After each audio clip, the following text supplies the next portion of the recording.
Across the country and here at home, police are telling people to run, hide, and fight. That included students and staff on the UB campus. News 4's Rachel Monjovi went to an active shooter training session tonight. Rachel?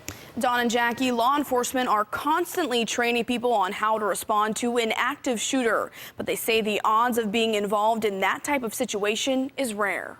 Keep up, your palms open. When you don't run towards the police, don't cling on the police, don't try not to point, grab, or hold things up.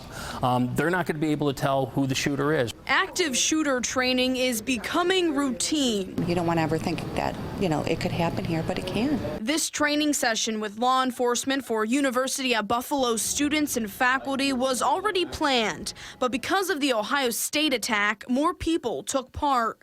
Police surprised people when they explained during an active shooter situation, they can't help the victims right away. We probably won't stop to help people if they're wounded, because if we stop and help one person, 3 or 4 more people might be injured or killed in the meantime. Professors say this type of training can prepare them to be in control of an out-of-control situation.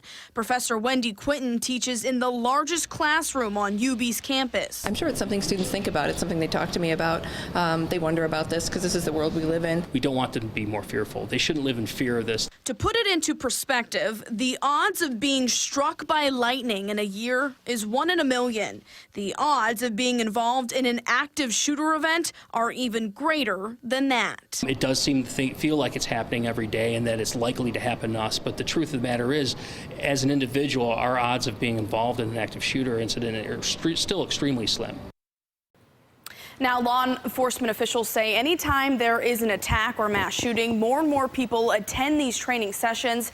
Just in the past 2 weeks, New York State University Police has received an increase of requests for training seminars.